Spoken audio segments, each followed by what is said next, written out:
Purple songs can fly on the airwaves. They just need a chance to start. Purple songs can grow and hope and faith and fly from heart to heart. Did you know Purple Songs Can Fly? Welcome to our program, produced by the Children in Treatment at the Texas Children's Cancer and Hematology Centers. Our program is about great music made by some terrific young talents. Now, here are the hosts of Purple Songs Can Fly.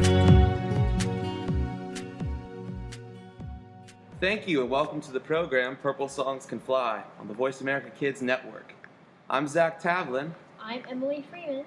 and today we'll be talking with Dr. Scott Parazynski, astronaut, doctor, mountain climber, explorer. Well, welcome to the show. Great to be here. Thank you guys for having me. And It's really, great to thank hear. you. It's Yeah. great to have you here. Yes. Thanks. And I know it's, with a resume like yours, it's difficult to start. But let's just kind of start at the beginning. Where did you grow up? And where are you did you from? start off? Where are you from? Well, as some of my friends would say, maybe I haven't grown up yet, but I really had a lot of fun as a kid. I had very adventurous parents, and so they just encouraged me to try different things and to explore. And they were very much into exploration themselves. We lived overseas when I was a kid. Lived in West Africa and the Middle East. Wow. And I graduated from high school in Athens, Greece. So just it opened my eyes and my world to the world of possibility. And my father actually was an engineer on the Apollo program that first sent men to the moon in the late 60s and early 70s. So okay. I grew up around the space program and just had aspirations to set that first boot print down on Mars when I grew up. It didn't quite work out that way, but it did lead to my career as an astronaut. So you would say that was a major inspiration for you? Absolutely. I had model rockets and posters on the wall, and one of the neat people that I met very early on, you may have heard the name Werner von Braun, but he was a German rocket scientist and that came over from Germany after World War II and helped build our space program. And so one of his deputies, my dad invited over for dinner one night, and I just remember as a young kid the stories that he told and the unlimited possibilities of exploration, and that really got me thinking that maybe I could one day do the same sort of thing. Cool. That's awesome. So where was your favorite place to live?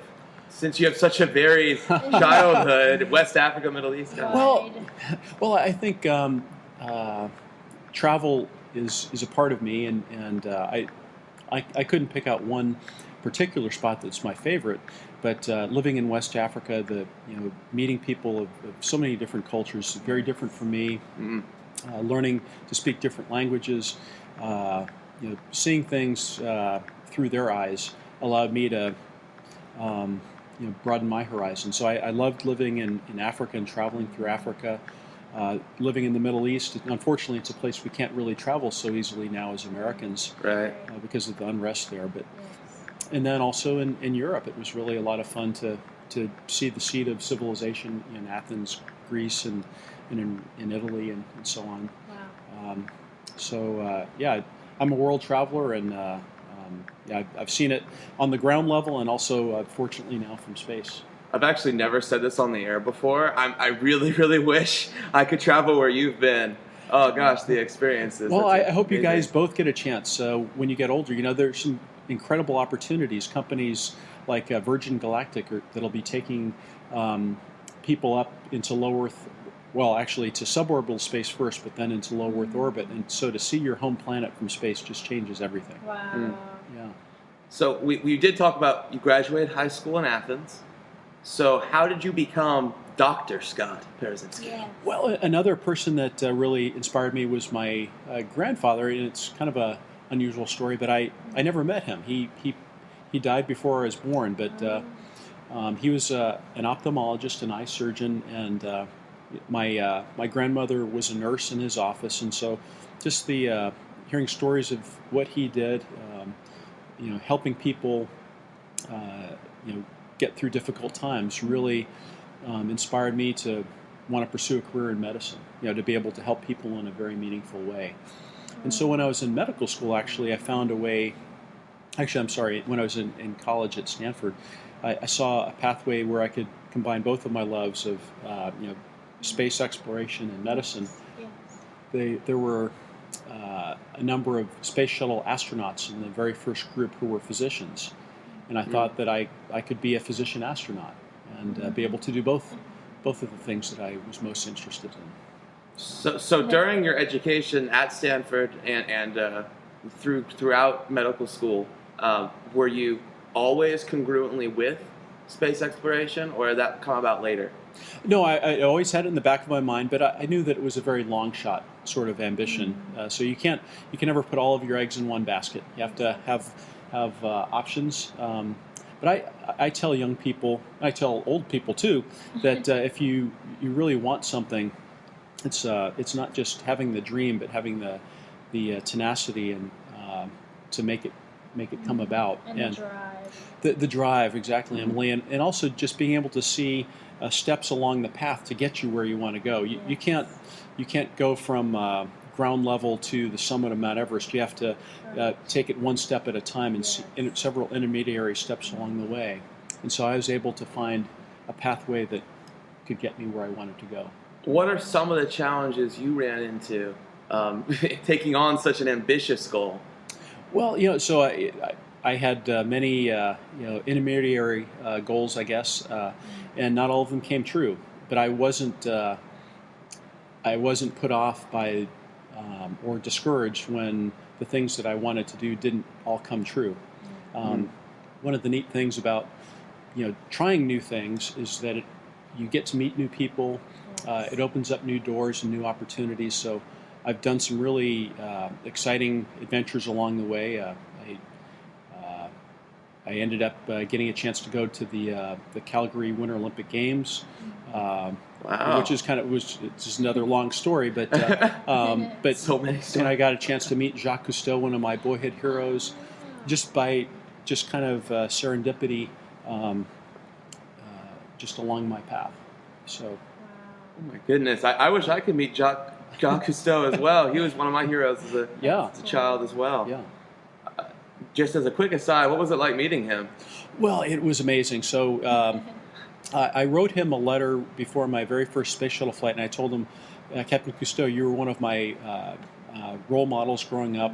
You encouraged me to pursue my ambition of becoming an explorer, and I'd love for you to come to my shuttle launch. And I thought, well, he probably gets a dozen letters like this a day. Maybe not exactly the same, but Right. that there's no way he would come. But he did come.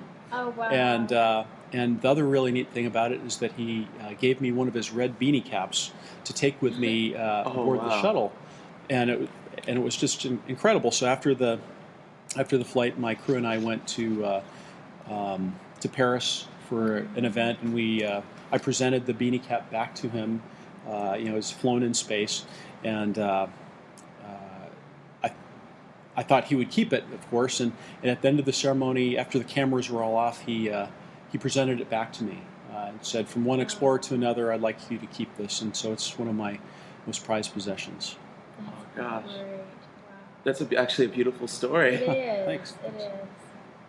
So I would like to say we need to take a break right now. We're gonna continue to talk with Dr. Scott about his astronaut training when we come back. I'm Zach Tavlin, I'm Emily Freeman. and you're listening to Voice America Kids and Purple Songs Can Fly. This song is called Stars. It was written by Estefany when she was 9 years old. Does the star ever rest? Could it stop shining? Does it ever fall? Does it go into hiding? Can it go to other places? Is it always bright? Does the star ever rest? Can it sleep at night? Stars, stars,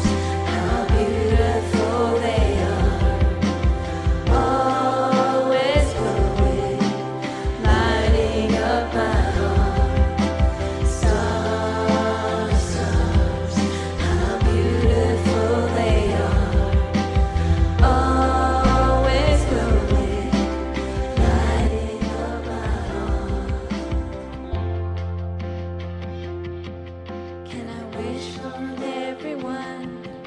Could I wish for world peace? Could I wish for happiness? Are my wishes out of reach? When I see them all above, how many could there be? Could I ever count them all, shining down on me? Stars, stars, how beautiful they are, always glowing, lighting up my heart. Stars, stars, how beautiful they are, always glowing, lighting up my heart. Stars, stars, how beautiful they are, always glowing, lighting up my heart. Stars, stars, how beautiful they are, always glowing, lighting up my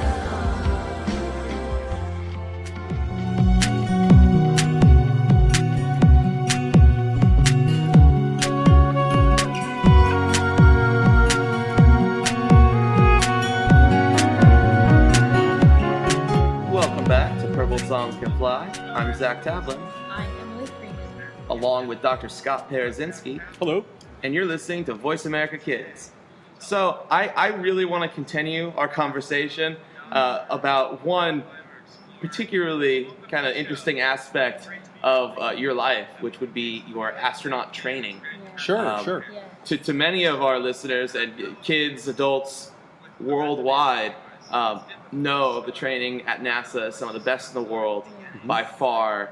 And there's so many different things that are done to prepare astronauts 100% before they even see a space shuttle. What was your training experience? Oh, you're so right. The training is outstanding, and it's very challenging as well because we don't have a zero gravity room. We can't go into some simulator, turn off the gravity, and practice all the things we're going to do up in space. So we have to kind of integrate it from several different places. And so we have we start with the very basics. So we have workbooks and classrooms just like you have in your schools.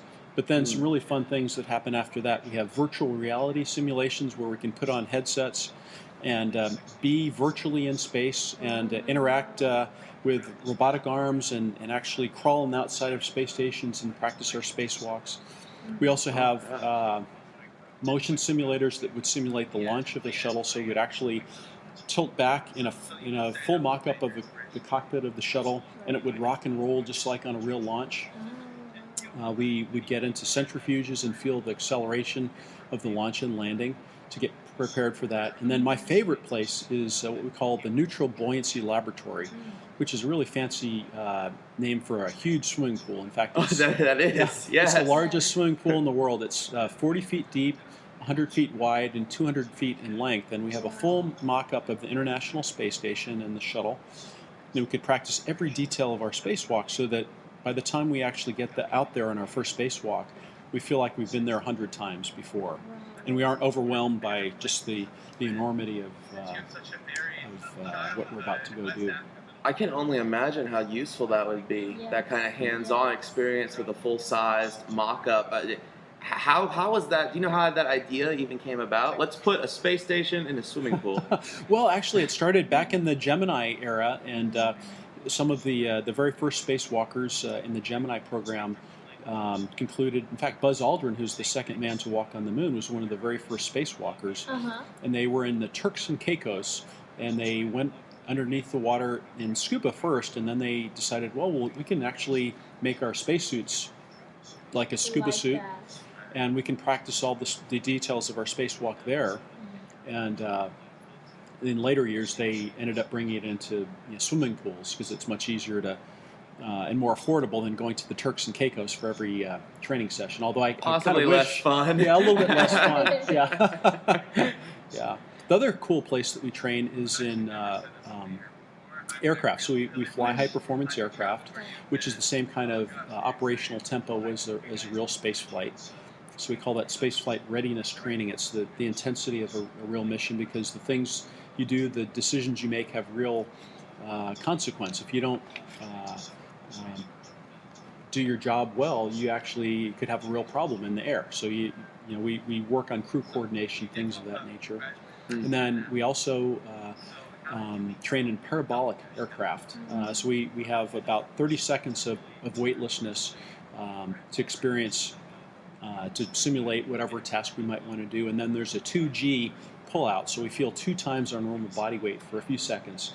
And that makes some people a little sick, and so we call it the vomit comet. You may have heard that name before. But, yeah. So what is it like to kind of feel that weightlessness? It's so beautiful. It's kind of like being on a float on top of a pool, or if you've ever been snorkeling, just the kind of gracefully floating there and letting the current take you. That's kind of what it feels like in space. We just push off with our fingertips, and you fly like Buzz Lightyear wherever you want to go.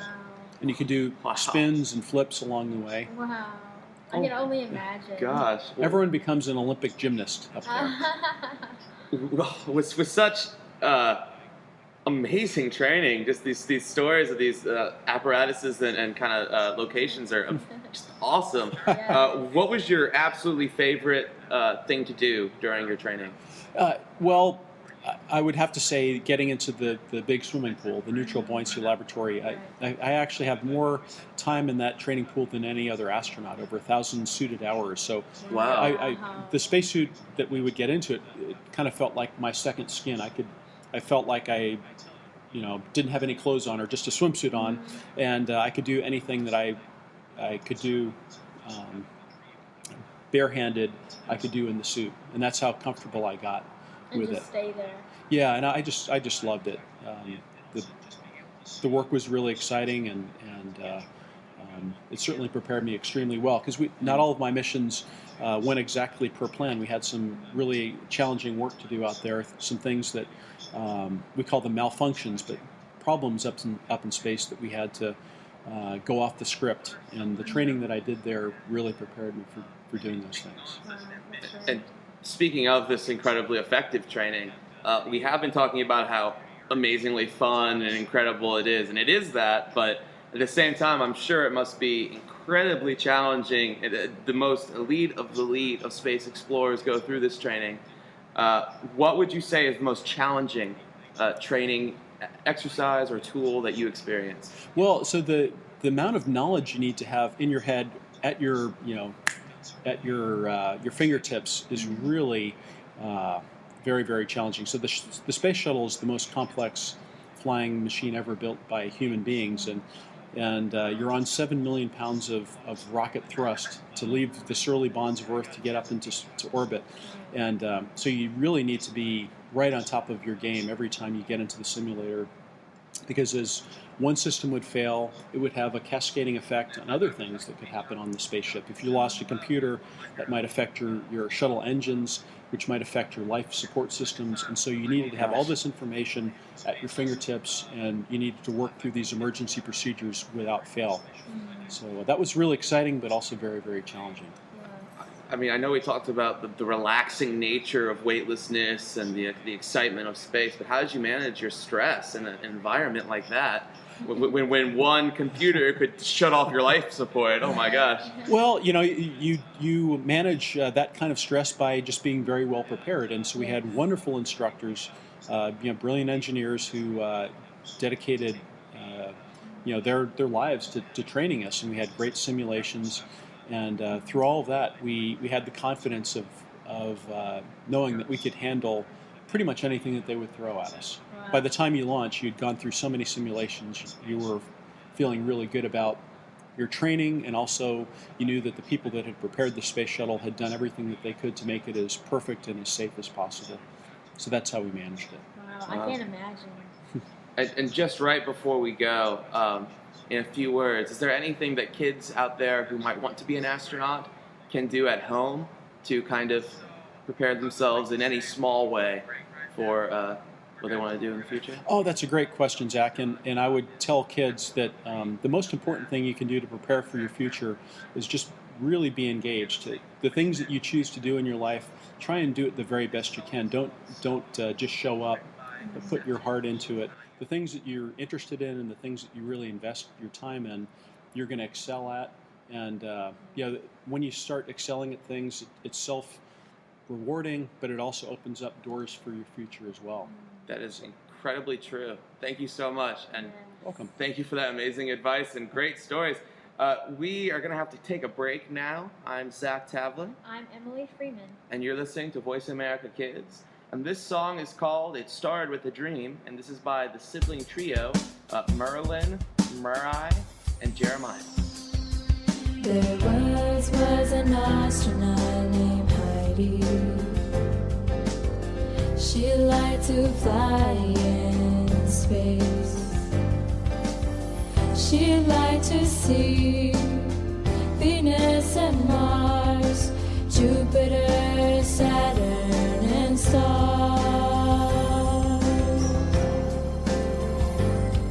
It started with a dream, a desire to explore, to discover something new, to blast off and soar. She took her desire forward, studied and never gave up. She studied hard to achieve her goal, and now she's an inspiration to other souls. It started with a dream, a desire to explore, to discover something new, to blast off and soar.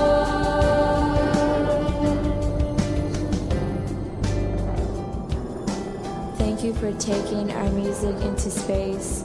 Always know that you have in our hearts a special place. There once was an astronaut named Heidi. She liked to fly in space. She liked to see Venus and Mars, Jupiter, Saturn, and stars. It started with a dream, a desire to explore, to discover something new, to blast off and soar. It started with a dream, a desire to explore, to discover something new, to blast off and soar, to blast off and soar, to blast off and soar, to blast off and soar, to blast off and soar,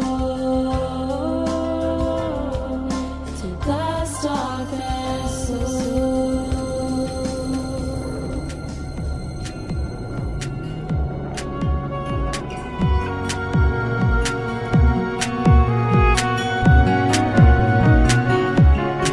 Welcome back to Purple Songs Can Fly. I'm Zach Tavlin, I'm Emily Freeman. along with Dr. Scott Parazynski, and you're listening to Voice America Kids. Let's continue with our conversation about your life as an astronaut and possibly the most exciting kind of culmination one can have, your Space Shuttle missions. And your whole experience. Yeah, so what missions were you on? Yeah, well, I feel so gifted to have had 5 Space Shuttle missions, all of them very, my very gosh. different. They're all international. I always had crew members from around the world, so Russians, Canadians, Europeans, Japanese. So that added a really neat flavor to it, but all doing very exciting, important science for us here on Earth. So my first mission was to study the Earth's ozone layer, basically the Earth's sunglasses that protect us from ultraviolet radiation from the sun. If we didn't have that ozone layer, we would have lots more skin cancers, and plants wouldn't grow properly, plankton in the oceans wouldn't bloom, and so it would have a huge cascading effect on our world. So understanding how that's being changed over time. My second mission was to the Russian space station Mir, and I did a spacewalk with a Russian cosmonaut, which is very exciting. It was the very first U.S.-Russian joint spacewalk, and my spacewalking partner, his name is Volodya Titov, and he was the very first human being to spend a consecutive year off of the planet. So he's a very accomplished, amazing guy. And then my third flight was with Senator John Glenn, who was the very first American to orbit the Earth in 1962. And so he was one of my boyhood heroes. So it's kind of wild to get a chance to fly with your boyhood hero. It's like playing soccer with Pele or baseball with Babe Ruth or something like that, to get to do that. And then my last two missions were to the International Space Station that I helped build and repair, and I did a bunch of spacewalks up there as well, 6 more spacewalks. Wow. And see, some of these missions were a little bit before my time, but I remember very vividly. I think you just called me old, Zach. But that's No. Oh, come on. Experience. Oh, very there we go. experienced. That's polite. I do remember a particularly exciting repair mission where you repaired a critically damaged solar panel on the International Space Station. That was all over the news for many days as you worked on it. What was that like? It was my best day on the job ever, and it was a great day for NASA as well. And it wasn't something that I did alone by any measure. It was, first off, it was a critical damage to a solar panel. These things are about 100 feet in length, and they generate all the critical power for the International Space Station. So we need that power. And as we had relocated this large solar array truss to the tip of the space station and installed it during a spacewalk, folks inside commanded these panels to unfurl, kind of like Venetian blinds that you have at home. But one of the cords in that Venetian blind had become frayed, and it started to rip apart the solar panel. And this is a really dangerous situation because we couldn't get it fully extended, so it was kind of like a limp noodle. And they were concerned that even if we were to undock the space shuttle, it might come apart and hit the space shuttle. You may have heard of the Space Shuttle Columbia tragedy that didn't make it home because of damage to the shuttle. They were concerned that that sort of thing could happen to our space shuttle if we didn't repair this panel. Wow. So it was either a condition where we would go out and throw away $1 billion solar panel or figure out a way to go fix it. And true to NASA form, people worked 72 hours around the clock to find a way to get a spacewalker, and it turned out to be me, to get out there at the very tip of the space station and do this really wild spacewalk to repair a live solar panel. Wow. And this was quite dangerous because it was further away than we had ever gone from our airlock. And secondly, these panels have 100 volts of energy coursing through the circuit boards there. So even the wrist metal parts of my spacesuit had to be insulated with special tape so that I didn't get electrocuted. So a lot of detail went into the preparation for this spacewalk, but we were very careful and we were able to get rid of this frayed guide wire that had ripped it apart, and we put in these repairs that allowed us to then fully extend the solar panel, and those repairs are still up there. And we have 6 people living aboard the International Space Station 365 days a year doing important science for all of us here on Earth, and that energy that we were able to provide is making it all possible. So very proud of what the NASA team was able to come up with for that. That's incredible, and you are seriously a hero for saving that. I know I was huge part of section. a great team that made it all happen. But yeah, it was a lot of fun.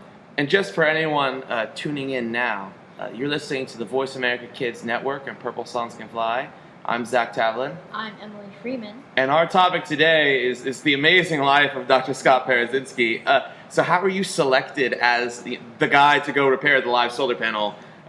Well, I was the lead spacewalker, so I was by default the guy to go do it. But it was very fortunate that I was the guy because I'm pretty tall. I'm about 6'3" when I don't slouch, and so I needed to use every bit of my height to reach out. It's the very tip of the space station. I was perched on the end of a 90-foot long robotic boom, and it's kind of like a big springboard, actually, very mushy. So I had to be very careful not to move too aggressively, or I could hit the solar panel. which would be bad. But it was also at the very limit of my reach to do this repair. So that's how it all ended up happening.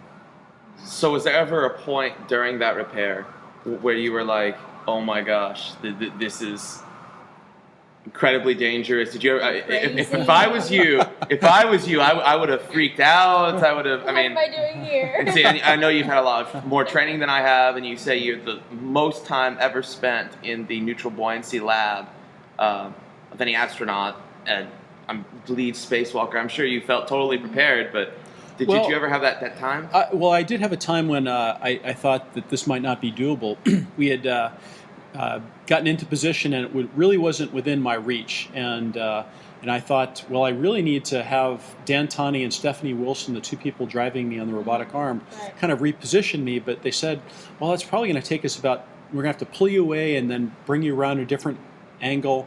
Take about 10 or 15 minutes, and we were already 4 hours and 15 minutes into the spacewalk, and mission control voiced up, "Hey, we're going to need to wrap this up in a few minutes," so I realized that I better figure out something right now, or we're not going to be able to do this. And so what I did in that moment is I ended up using one of my other tools, called a loop pin puller tool, but basically a hook, to pull the panel a little bit closer to me, while also having another tool to keep the solar panel at a safe distance from me. So I was kind of holding it at a safe distance so that I could install these repairs. So I was using 3 tools with just 2 hands, something that we just kind of invented on the fly.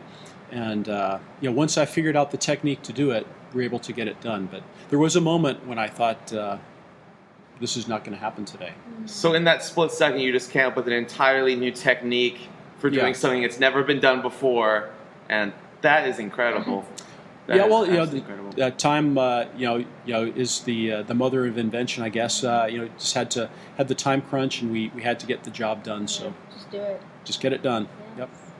Sadly, we have to take a break. Yeah. I mean, it's so incredible interviewing you. Listen to him all day. But we will be back. Yeah. I'm Zach Tavlin. I'm Emily Freeman. And you're listening to Voice America Kids. This song is called Alien Doctors by Mark, ShyAnne, and Hunter.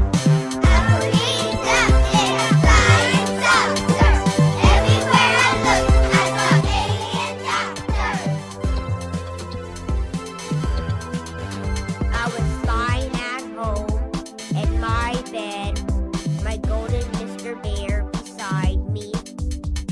The roof came off, a bright light was above me.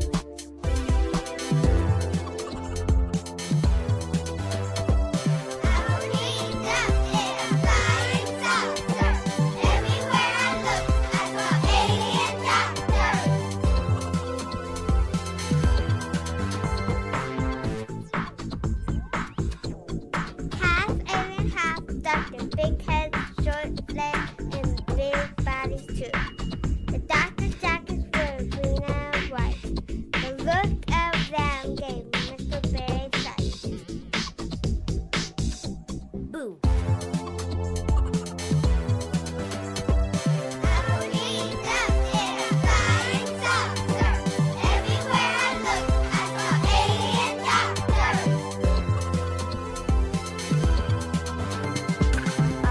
Escaped and jumped out the flying saucer. Dogs were barking when I was falling. I was about to hit the ground. Then I realized it was all a dream.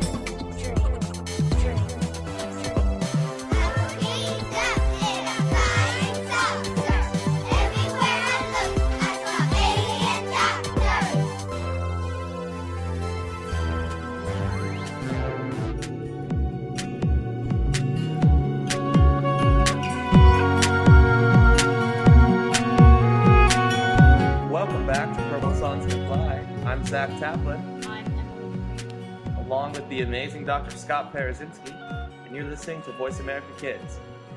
So I just kind of want to briefly touch on your mission on Mir with the Russian cosmonaut Volodya Titov.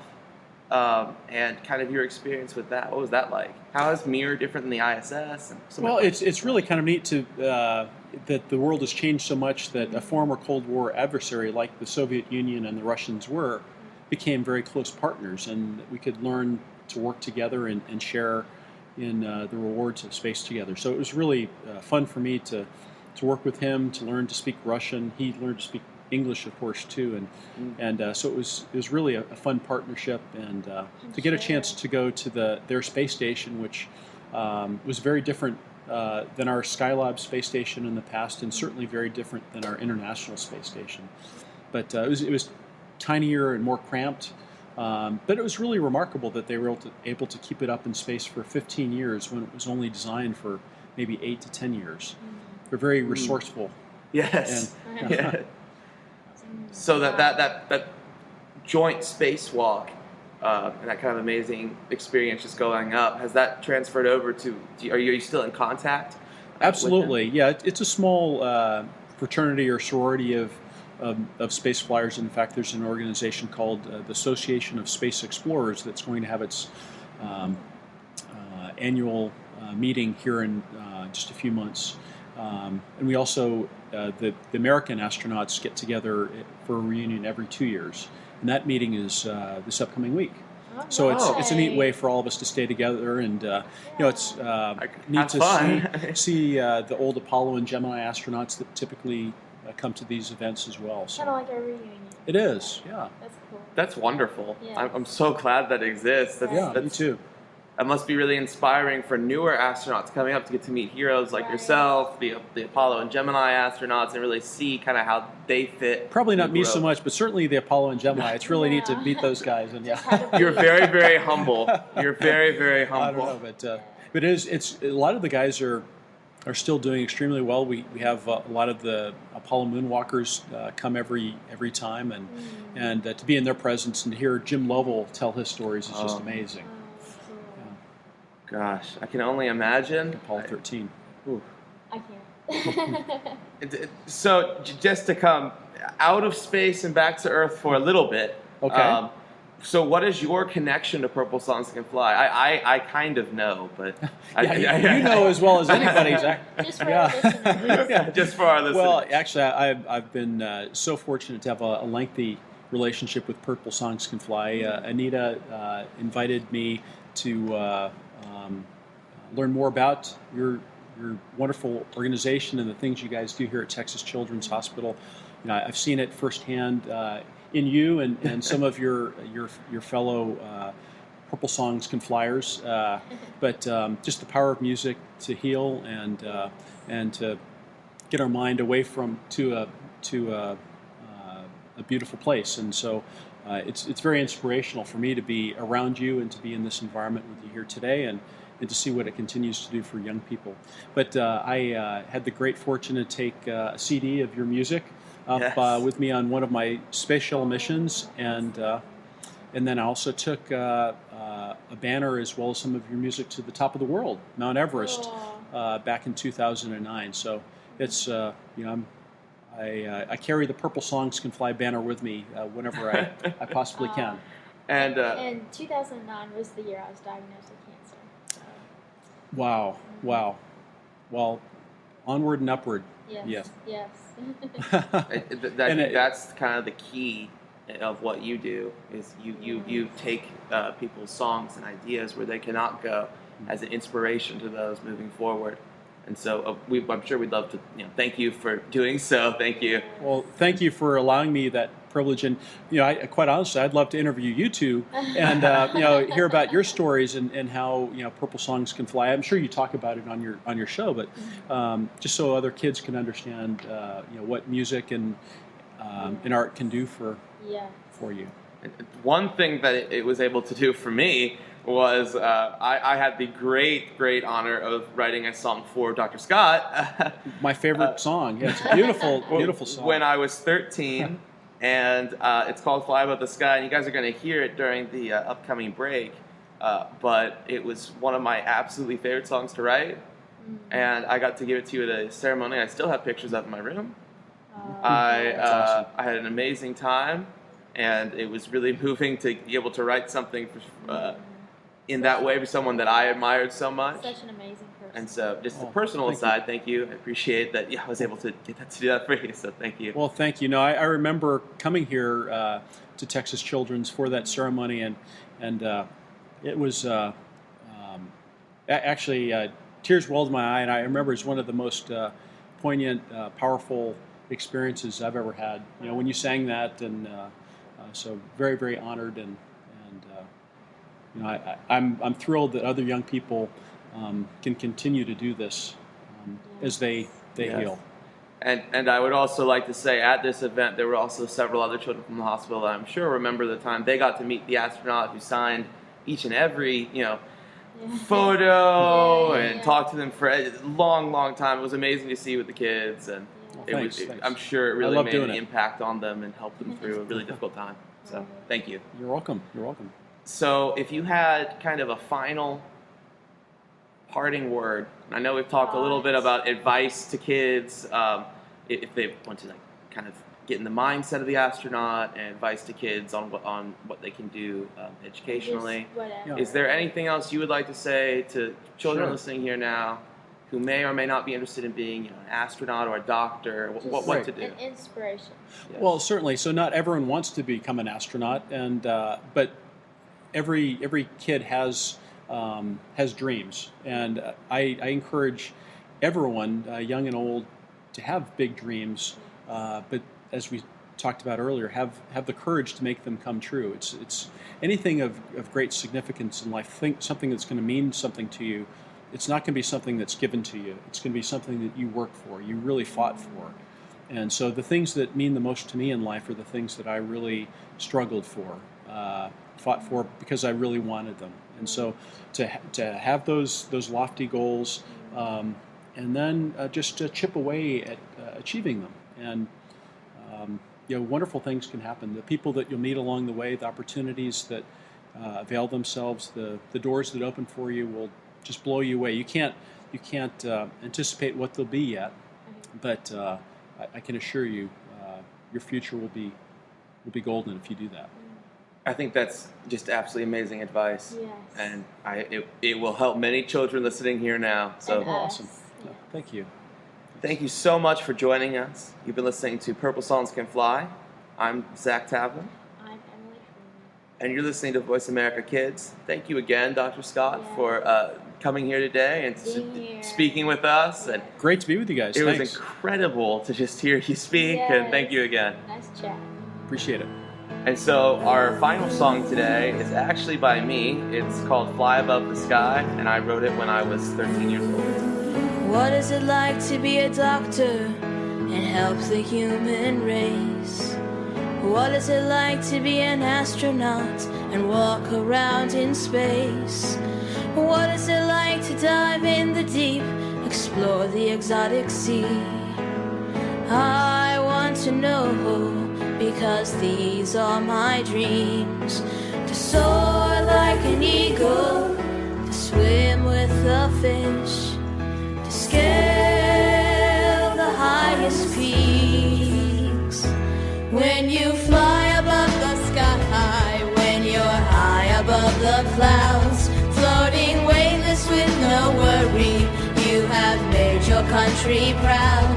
When you fly above the sky, would you make a wish for me and children all around the world to follow their dreams?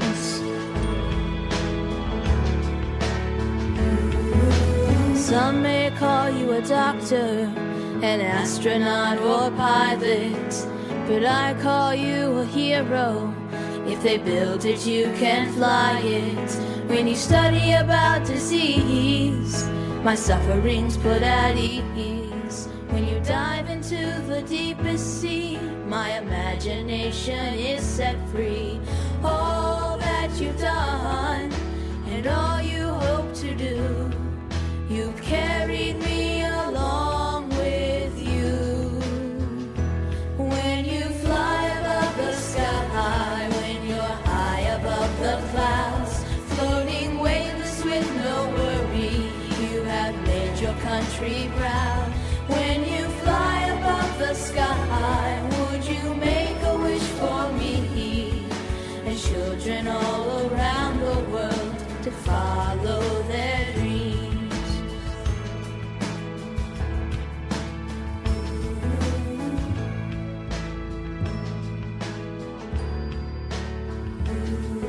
When I read all about you and all that you do, my feet are on the mountaintop, my eyes see the heavens and the creatures of the sea. When you fly above the sky, when you're high above the clouds, floating weightless with no worry, you have made your country proud. When you fly above the sky, would you make a wish for me? And children all around the world to follow our dreams.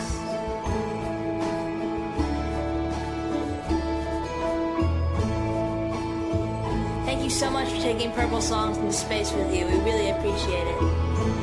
Let's our dreams soar.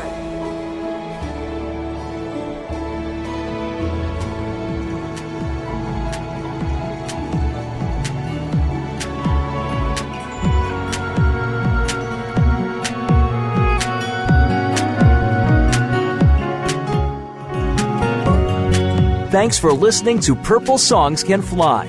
We'll see you again next Monday at 6 p.m. Eastern Time, 3 p.m. Pacific Time on the Voice America Kids channel. And remember, for more information about the Purple Songs Can Fly project, visit www.purplesongscanfly.org. We'll be back with more music next week. Purple songs can fly.